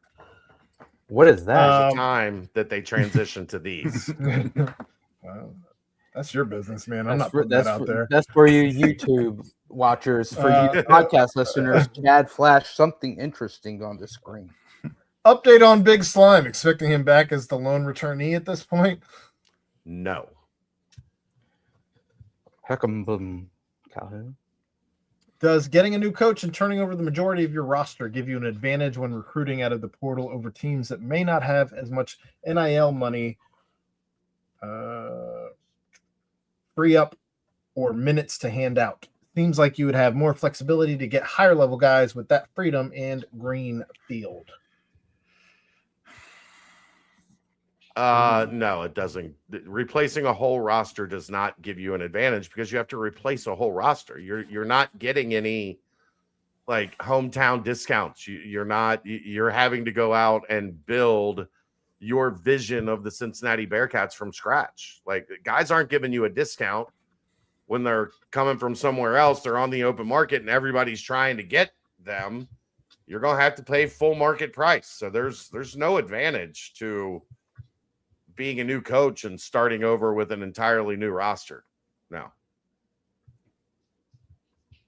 Yeah, I don't understand how that would be an advantage. Yeah, I don't get where that comes from. I mean, maybe just like, but I mean, you aren't even tied down to people that are on your roster the year before. It's a year-to-year scenario type situation, I guess. Yeah, but I mean, if you have a relationship multi-year. and you're keeping guys, you can get them at a little bit of a cheaper price than if they're on the open market. So, I agree. If you've got unlimited funds, then hip hop hooray! If you're Louisville, it looks like you can go do whatever. But like, if you're balling on a normal size budget, which is about where I think they're at, they're not in the upper echelon of the sport with the money they have to spend. They're probably squarely in the middle of the pack type deal. Mm-hmm. Having to replace everybody doesn't make it any easier. I feel like they're like the upper middle class. I can't say that. I don't know what everybody else is spending, so I can't say that with any certainty. There's a lot of schools spending a lot. I don't buy. We got reporting last year. Nobody knows shit. Is that all? The only came from a FOIA. Known is if there's a collective bargaining agreement, right, Chad? What's that? Like the only way that the numbers are actually made public would be if it's. Well, the only way that the numbers would be accurate is if you're doing it without NIL. Like Aaron, they can FOIA like the rev share or whatever, but that has nothing to do really with how much guys are actually getting. It's all hearsay. It's all people painting narratives. And let's not kid ourselves. That's just the stuff that is above board. There's still You will never convince me that there's nothing happening. There are strong ass offers left and right, man. You know that. Thoughts on this wish list non-con opponent? What? No, I'm counting. Are we good?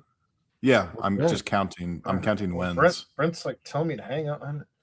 Thoughts on this wish list non-con opponents? Wish list: Memphis, Kentucky, Marquette, UConn, Syracuse, Wichita State, UCLA, Charlotte, Utah State. Sure. Five wins. Like they're gonna play. They already have 6 Power 5 level games for next year.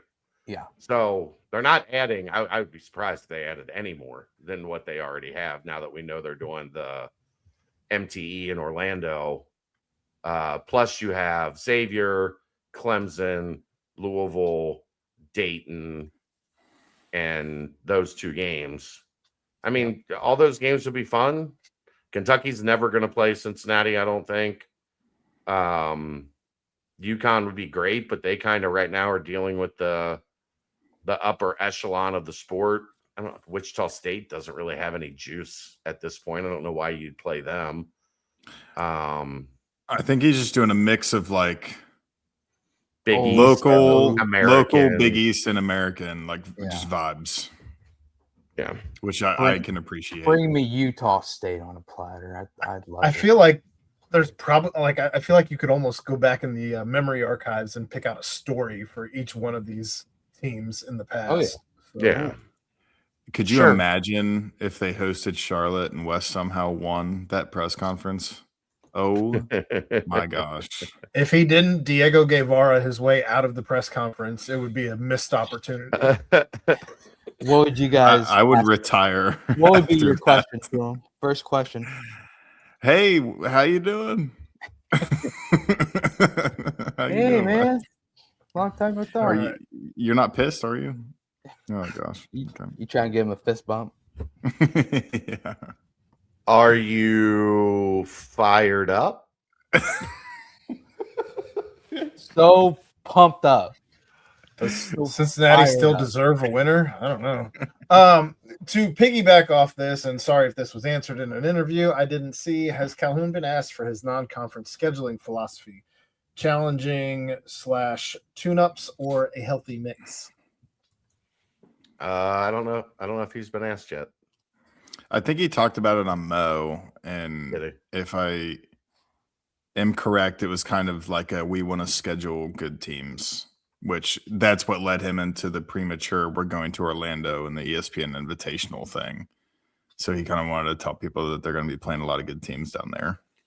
Aaron, would they announce Wes's name pregame? That Charlotte meeting? I'd hope so. If you just took a job at a school where they're not announcing your name, something's gone very wrong. No, I mean if they played here, like Oh. now your Charlotte 49ers coached by Wes, what they didn't do this year at Fifth Third Arena. Absolutely. Why wouldn't they? Of course they'd want to draw the ire, the ilk of the fans. All right.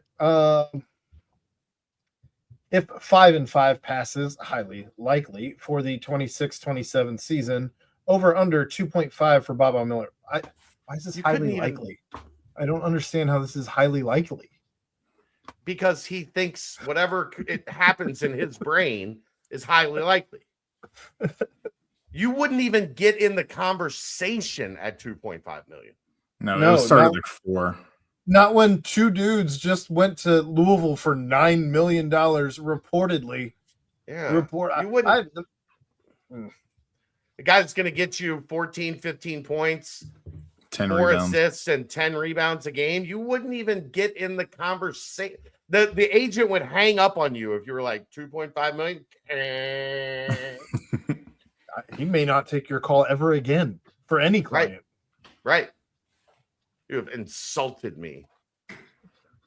Huck too. Oh, okay. Oh man! All right, we're hot to now. I was going to drop you out of your element, Donnie. But... Chad, I like your style, bro. Huh.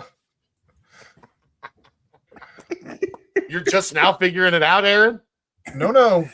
I just finally found space to make the joke. All right, to Chad. Open to me, sir. Chad, what's the craziest transfer portal / NIL story you've heard during this wild era of college basketball? Where to even begin, God? One of the craziest stories I've heard in the last 5 minutes was spending 2.5 for Baba Miller. Right? Nothing I can really tell right now on the podcast. I don't think a lot of there's just a lot of lying that goes on from everybody. The agents lie, the schools lie. Nobody is being honest about anything. The reporters lie. Yeah, the reporters are now lying. Right. Look, Bearcat Dak is involved with Cincinnati. Bearcat Dak is not involved with Cincinnati. I typed that wrong. I meant to type SMU because they're so close on the keyboard when I type out those names. How hyped were you, Aaron? How hyped? I was so hyped. That's my guy. That's Kevin Durant. If you go back and watch, only because he was great against Cincinnati and kind of against everybody else. But those Cincinnati games, he had 2. Both times he played Cincinnati, he was really good. I don't know. There's some stories I could tell, but they're for off the pod. I half want to tell mine, my direct experience. Am I allowed to? Sure, why not? You don't want No, to. I can't. What? If I told the whole thing, people would legitimately get mad at me. You can't lure people in and then let them off the hook. No, I can't. Right, Chad, what about the Tillery and Wake Forest thing? I thought that was pretty funny. They sent him like the wrong commit graphic or something. Oh, yeah. He was ready to commit to Wake Forest. but that's not portal NIL. I mean, I guess it's NIL related. Yeah. They sent the graphic with somebody else in it. Like, here's your commitment graphic. And he was like, nah, I'm good. I'm going to Cincinnati. I'm going to Cincinnati. I think I'm out on that one. So some staffer probably got fired. Oh that. my And the God. Abayev one was great. Like they went to Auburn and Yeah. Bruce Pearl went heavy on the we're all part of the same Jewish family, and because Abayev was living in Israel, but he was actually from Russia, and they did not take kindly to the sales pitch that you know they wanted him to be a part of the strong Bruce Pearl Jewish community, and so they eliminated Auburn from consideration. I'll tell that story if UC makes the tournament this year, Oh, I like it. I like it. because then it'll be I bygones. No, I will. You know- I will. You know, Chad, nothing. We've come a long way since the Andrew Rousey and LaQuill Hardnett pamphlets that were handed out. I mean, do you remember those things? It's like They were it was like so Microsoft bad. Paint and made by second graders, and it was tough. It was bad. Very All bad. right. Among the Big 12 first, second, and third teams from this season, 13 of the 20 players are single school guys, and 3 of the 7 transfers on the list, Jaden Bradley, Joshua Jefferson, JT Toppin, are multi-year guys who transferred in to their Big 12 team in a prior season. Other than possible retention of current guys, do you think Calhoun will focus entirely on transfers to fill out the rest of the open slots, or do you expect him to look for some 2026 first-year guys, especially for the development slots at the back end of the roster? Do you guys personally think roster balance is important in year one, or would you rather Calhoun just focus on getting the best guys for his system in the current roster need, regardless of class year? Anthony, did Brent write your question for you? Yes. Like we got to be a I little more saw that succinct here. response coming a mile away. To be honest with you, We I'm sitting gotta here be a just- little bit more- Cannot wait to see how he ties me into this. Here it comes. We got it. Oh, See, D Smith, right online. Did You Brent know write what? that? Hey, if that's the worst thing y'all got for me, bring it on, baby. Little wordy here and there. Look, like I think everybody would love to build their team that way. That's the most successful way to do it. It's really hard to do. I think it's almost impossible in year one. For the first point, like there's just not a lot of guys left out there, high school guys that you can get that haven't started their eligibility clock. Like there's just not many that are available at this point in time. And he's coaching at a mid-major level coming up, so it's not like they have those relationships that he could just transfer to Cincinnati. So I think your version of that is going to be like a Weze. It's going to be like Elamine. It's going to be like Perryman if they can get one or both of those guys. That's more what it's going to look like now. I do think going forward, he is a guy that does want to have some high school recruiting mixed in to how they build and develop. So I would not look for it this year. I mean, it might happen, but I think you're desperately trying to get as many guys on the roster that you think you can win with in the Big 12, and then take your lumps, learn your lessons, and go from there, as opposed to really trying to like add young guys to the true freshmen to this thing. And he's not done a lot of international recruiting. So that would be new for him if they added that to the mix. He did. We have to go mention back. in his opening Go ahead. presser that he does kind of want it to be a developmental program once he gets things rolling, and only add 4 guys from the portal every year, not a complete roster overhaul. But in year one, at this point, like you're saying, Chad, I imagine it would be tough to find 4 quick freshmen to pull in. So Thank you, Skeletor. Appreciate We you. have to go back to the football mailbag here for just a second because of Skeletor's donation. I love Taryn at right guard, but from interviews, it looks like they're grooming him for center. Thoughts? Yeah. Yeah. I think the biggest Are correct.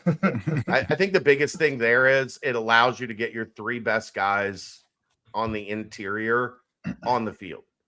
Because if Grant Edgington, I think, has a chance to start at center if he continues to progress well, but then you've got Tayo and Tangastal, and Lozowicki doesn't really have a home. Maybe that moves him to right tackle. Maybe that is how you get all your best guys on the field at the same time. But in terms of those interior 3, I think your best 3 are Tayo, Tangastal, and Lozowicki. And the way that you make that happen is with Tayo at center. All right, going back to the basketball portion of the mailbag. Thanks for your question, Skeletor. What was the wildest rumor you ever heard about the team that turned out not true? Oh, man, I thought we were going to go a different direction. Turned out What? True. You mean Well, like punching say a it. cop horse? Or No, Art Long punching a cop horse? like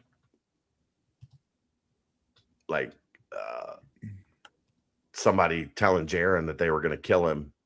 So Jaron showed up at the guy's dorm room, kicked the door in, and beat the crap out of him and didn't get in trouble. The cops were like, no, he kind of deserved that. He told you he was going to kill you. Like, that's, you got to figure out who you're messing with.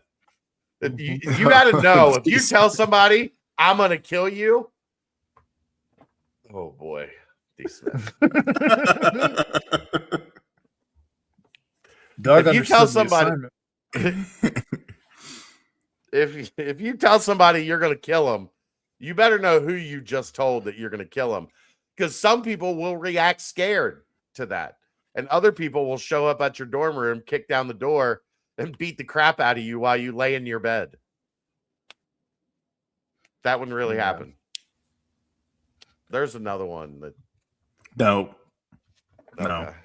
Yeah, No. I can't really tell that one. No. Disrespectful. You don't even know which one I'm talking about, Keegan. The other Jaron story? No, it's not a Jaron story. I think Oh, I pinned it okay. at the other Jaron None story. for a of while these now. none of these answer the question, which is which rumors turned out to be not true. That's a difficult question, because if you find out it's not true, you kind of just wipe it from your brain. Like it's Right. not important that anymore. wasn't true. I don't know which ones that weren't true. I can't think of one off the top of my head. I can think of a bunch. I got 5 or 6 that were true. And those Rashad will be Bishop on going- our Patreon. Rashad Bishop going at with 10 minutes left in the pregame, running outside to rip a Newport before games. It's always a good one. A bit surprised that we do not have commitments from the other 2 Utah State guys who visited this weekend. Any update on their status?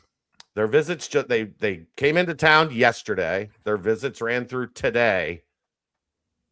So just relax. RELAX. Aaron Rodgers, Chad Brendel. Donald Little didn't set a kid on fire. He tied him to a chair and then used the stove in his room to get a fork hot and burn the kid with forks and a coat hanger. That's torture.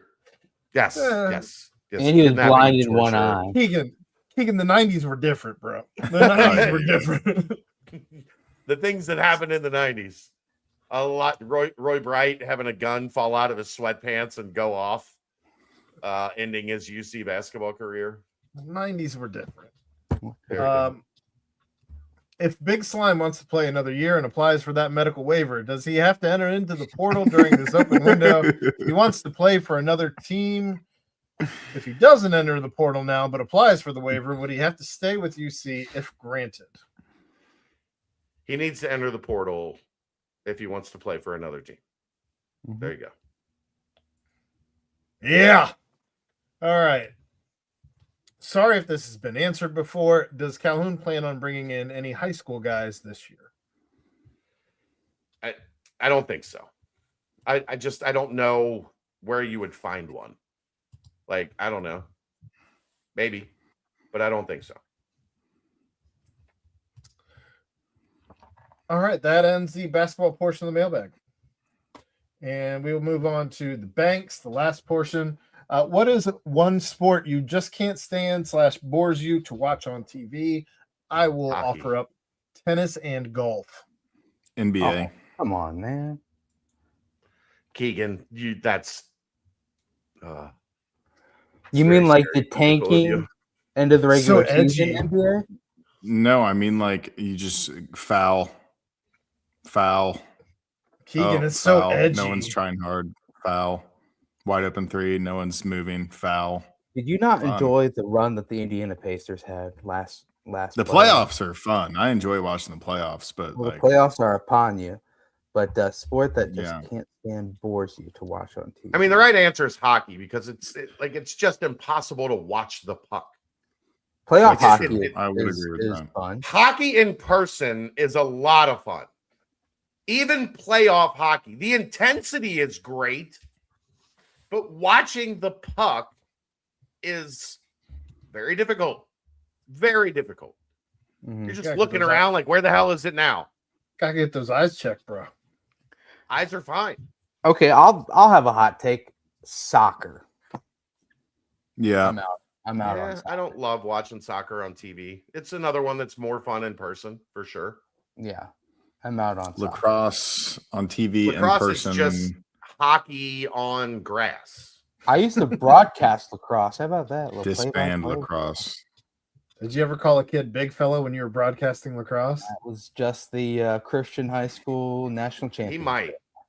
Will Calhoun throw Keegan out of practice for that NBA take? He might. Calhoun does not watch college basketball. He watches NBA basketball, Keegan. There's going to be a lot of fouls drawn, and you're going to be very upset watching the Bearcats here. You might get next Coach year. Missoula in here and get you in a headlock, buddy. Can't wait for it next year. Foul. Bearcats at the line making 80%. What is that? Oh my gosh. Oh my gosh. Oh. All right. And the last question in the banks, which I got questions on this question.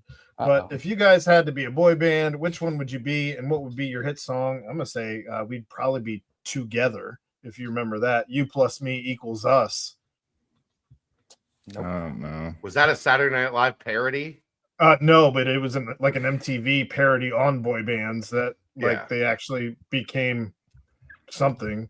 What, But Danny here- Kane? Are you talking about like no, making the band? no, I guess you're too young, and I didn't see We that would coming. be but- in sync, and there's no other answer. Maybe One Direction. Here's my question. Obviously, that's Brent on the left, and I'll actually move this because it appears that he has his hand in Ryan's pants, which is weird. Whoa. But Well, I so does believe that's- Keegan, though. and so does Keegan, which is double So we are weird. tri-tucking tips. We call Apparently, that I have tri-tip. apparently I have short here next to what I believe to be Ryan. But why are there two Chads? I don't understand why there are two Chads. That That's guy a in the front's terrifying- not me. Yeah, the guy Like in the one front's up not top, Jeff. I can see that being. I think me. the guy in the The front is that Jeff? Maybe that might be Jeff. don't- I don't know. I don't either. Yeah, it's definitely Chad and Aaron. Tony. Yeah. Because Chad and Aaron are always hugging each other and these little wild things. But yeah, I mean, It's crazy. Me and Brent are just full on. Hands We down are. Ryan's pants. we are. It's like it's cold elbow outside, deep and that's in our there. only source of heat. Like we're really Like Keegan, you're elbow deep. Like you're. Like I said, we are touching tips down there. Try tips. Oh Is my that God. your hand down his pant leg? Yeah. They're giving Ryan an awful lot of credit here, considering all of the jokes he's made. Oh Yeah. yeah. Oh, they should have just been a sock down there. That would have been made even better. But anyway, In sync, What a- and we'll sing all their hits. Bye bye bye. All those fun. Yeah, his knee itched. You could have scratched his knee on the outside of the pants, Chris. Not if No, they were then you don't sequin get the pants. full effect. You got to get in there to really get the Yeah. itch. To the 110 people still here, thank you. Goodness. That's the mailbag. Get us out of here, Brent. That was fun, guys. That was fun. The portal's portaling right now. If you want to hear, yeah, Greg Hood and I agree. Out of sync, in sync, if you will. Guys, it's only just beginning. It is only just beginning. Bearcat Journal has you. Going to hold your hand the whole way, whether your hand is available to be held wherever it is. If it's Keegan's hand, he'll hold it. Chad, he'll hold it.